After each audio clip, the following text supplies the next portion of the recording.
Hey everyone, I'm just segueing off of the other video that I've posted to add this little thing that I've written, and I want to read it to you guys because I just love noting things down. Anyway, sorry, I'm chewing gum by the way.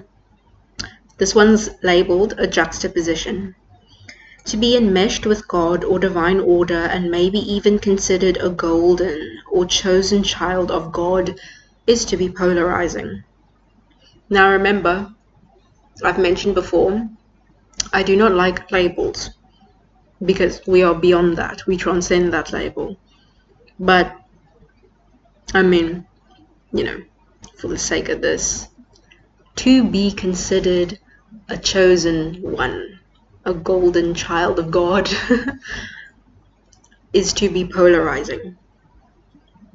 I just want that to set in. To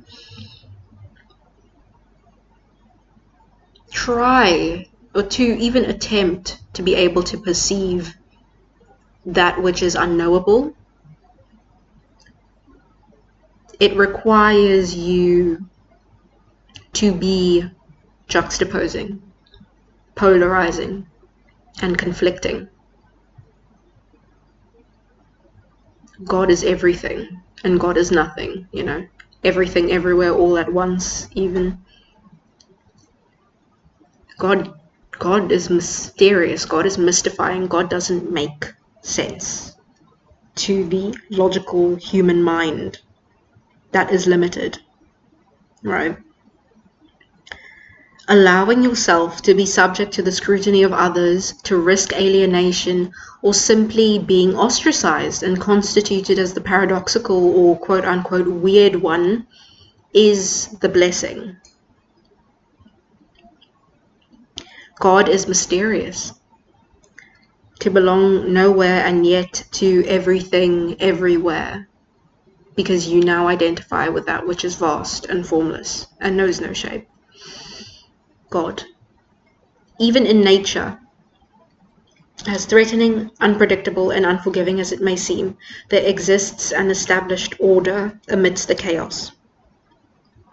An ecosystem, this mechanical cohesion of life and death. Samsara, I guess, the cycle of samsara, as some would say. Change is inevitable. That is a given. That is like a universal law. That is fact. That is technical. And a lot of the times I find myself needing to remind myself of it more often, and to just realize, hey,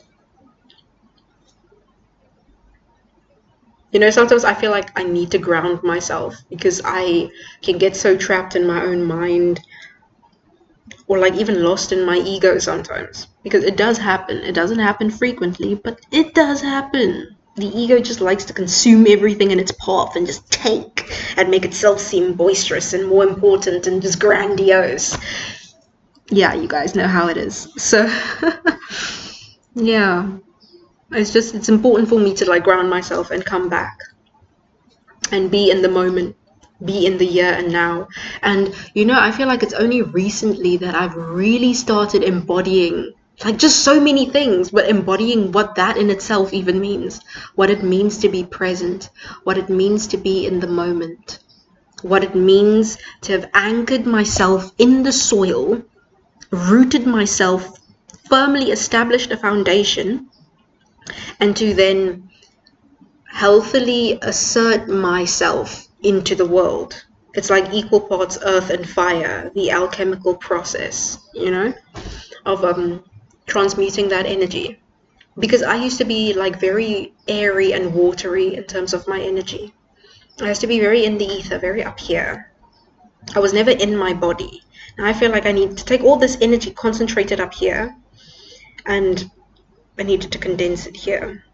Because I noticed that like I had a really overactive third eye and crown chakra, like when I was still like heavy into that stuff. I still am, but like really heavy when I was first discovering it, and I was like 13 or so.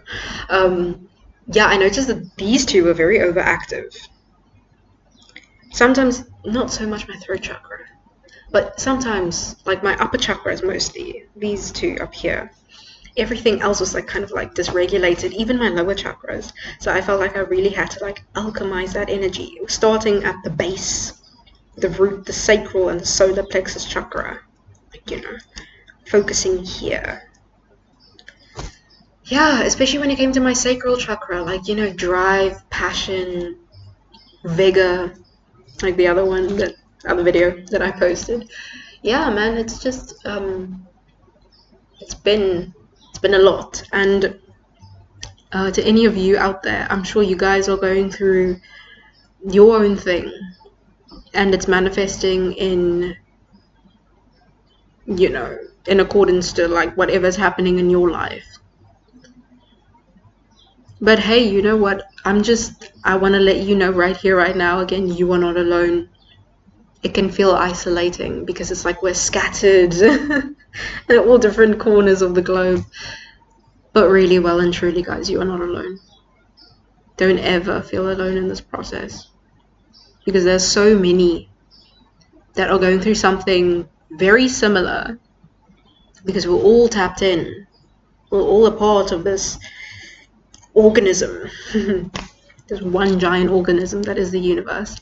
And being highly sensitive, especially to that level, to these kinds of subtle planes, it can be hard being human and living here, because it's so dense and it's so slow and it's so mechanical and it's so almost rudimentary and it's so base, it's so dense, it's so gross. Like, get me out of here. Like, you just want to escape your own body. Yeah. I know what that feels like. So yeah, oh my gosh, guys, there were nights where like sometimes I couldn't, it's like I couldn't stand, I couldn't bear being in my own body. Like, I just shut my eyes and like just try to imagine a world in which I'm like not here. Like, I try to escape in my own mind, because being here, it's hard being here, being immersed in this experience, but it is not impossible. It is not impossible, and it is something that you can definitely overcome. If we've got some level of synergy right now here, right now, you and I, then it is something that you can overcome. No doubt about it. So as I've said before, resilience. Be solid and resilient. You got this. We all do, and you do. And yeah, I really, whew, good luck. Good luck.